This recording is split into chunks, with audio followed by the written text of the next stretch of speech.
মুসল্লিনা আম্মা বা'দ।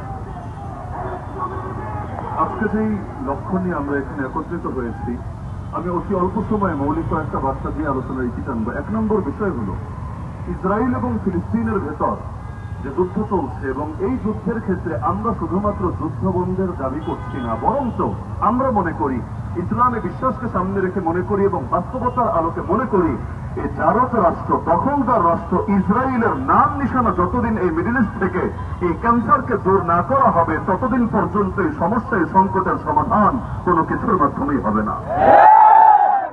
দুনিয়াতে মুসলমানদের যতগুলো রাষ্ট্র আছে, সবগুলো রাষ্ট্রের সরকারের দায়িত্ব হলো তারা শুধুমাত্র বিবৃতি দিয়ে আর বক্তব্য দিয়ে নিজেদের দায়িত্ব সমাপ্ত করবে না, বরঞ্চ সকলে মিলে ঐক্যবদ্ধভাবে প্রয়োজনে সম্মিলিত বাহিনী গঠন করে এই ক্যান্সারকে মুসলিম বিশ্ব থেকে উপরে ফেলা হবে। আর ইসলাম আমাদেরকে বলেছে, এটা মুসলমানদের 1 ইঞ্চি জমিন যদি কাফেররা দখল করে নেয়, যতদিন পর্যন্ত সেটাকে মুক্ত না করা হবে, ততদিন পর্যন্ত তামাম বিশ্বের মুসলমানদের জন্য জিহাদ ফরজ দায়িত্ব হয়ে যাবে।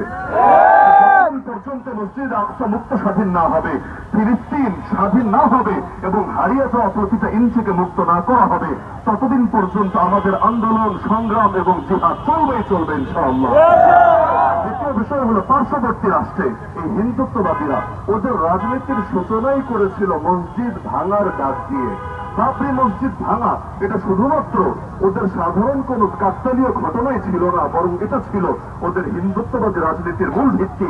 এখন সেটাকেই পূর্ণতা দেওয়ার জন্য মুসলমানদের যত লক্ষ একর ওয়াকফের জমি আছে, যার মধ্যে মসজিদ, মাদ্রাসা, গোরস্থান, ঈদগাহ থেকে শুরু করে মুসলমানদের সাধারণ যত ধরনের জনকল্যাণমূলক দান আছে, এগুলোকে ওরা হস্তগত করতে চাচ্ছে।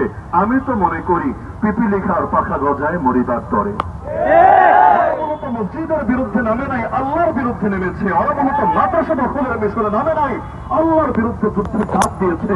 সুতরাং এই লড়াইয়ে নরেন্দ্র মোদী, অমিত শাহ থেকে শুরু করে বিজেপি, আরএসএস উগ্র হিন্দুত্ববাদীদের কফিনে শ্বাস মেরে ঢুকবে ইনশাআল্লাহ। আল্লাহ রাসূল সাল্লাল্লাহু আলাইহি ওয়াসাল্লাম যে ভবিষ্যৎবাণী দিয়ে গিয়েছেন, আমরা মনে করি সেটা অপ্রসন্ন হয়ে গিয়েছে যে 800 বছর মুসলমানরা হিন্দুস্তানের জমিন শাসন করেছে। মুসলমানদের হারিয়ে যাওয়া জমিন আবারও মুসলমানদের কাছে ফিরে আসবে যদি হিন্দুত্ববাদীরা ওদের আগ্রাসন চালাতে থাকে। এই জুলুম ওদেরকে ইনশাআল্লাহ তিলে তিলে ধ্বংস করে ছাড়বে। আমি শেষ বার্তা দিতে চাচ্ছি, বর্তমান অন্তর্বর্তী সরকারকে সকল রাজনৈতিক দলরা উচ্ছ্বাসের সঙ্গে এতদিন পর্যন্ত সহযোগিতা এবং সমর্থন দিয়ে এসেছে, কিন্তু কোন সরকারের কাছেই নাস্তিকার বামরামরা ভর করে ইসলাম কোপানোর রাজনীতি করবে, এটা কিছুতেই আমরা এই দেশে হতে দেব না।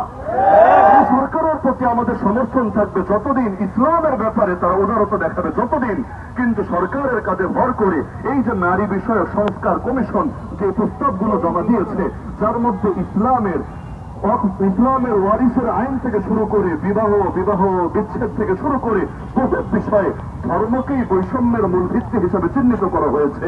এমনকি নারী কর্মী যারা, যৌন কর্মী যারা, এদেরকে গৃহকর্মীদের মতো শ্রমিকের স্বীকৃতি দেওয়ার দাবি করা হয়েছে। এমনকি এখন তো আমরা দেখতে পাচ্ছি মিডিয়ার ভেতরে বিবাহ করার পর স্ত্রীর সাথে নাকি ধর্ষণ হবে, ম্যারিটাল রেপ। স্ত্রী চাইলে স্বামীর নামে মামলা ঠুকে দিতে পারবে যে তার স্বামী তাকে ধর্ষণ করেছে, আর বয়ফ্রেন্ডের সাথে সম্মতির ভিত্তিতে যদি শুয়ে পড়ে, এটা আর ধর্ষণ না, সেটা হয়ে যাবে লিভ টুগেদার। এইরকম ফাইজলামি যদি এই সরকার করতে থাকে, তো শুধুমাত্র দূরের ইসরায়েল আর দূরের হিন্দুত্ববাদীদের বিরুদ্ধে আমাদের আন্দোলন চলবে না, বরং এই সরকারের বিরুদ্ধে আমাদের করা অবস্থান তৈরি হবে ইনশাআল্লাহ। সুতরাং সরকারকে বলবো, এই বিতর্কিত কমিশন যে প্রতিবেদন দাখিল করেছে অনতি বিলম্বে এটাকে বাতিল ঘোষণা করেন এবং এই কমিশনটাকে বাতিল করে নতুন করে যারা আসলে নারীদের জন্য কিছু করতে চায় তাদেরকে দিয়ে কমিশন বানিয়ে এরপর আপনারা কিছু করার চেষ্টা করেন। সর্বশেষ কথা, মে মাসের শুরু পর্যন্ত ভারতের সুপ্রিম কোর্ট এই ওয়াকফ বিলকে স্থগিত করেছে, বাতিল কিন্তু করে নাই। অতীতে আমরা দেখেছি বাবরি মসজিদ সহ বিভিন্ন ইস্যুতে তারা সাময়িক স্থগিত করে, এরপর ঠিকই সেটা চাপিয়ে দেওয়ার চেষ্টা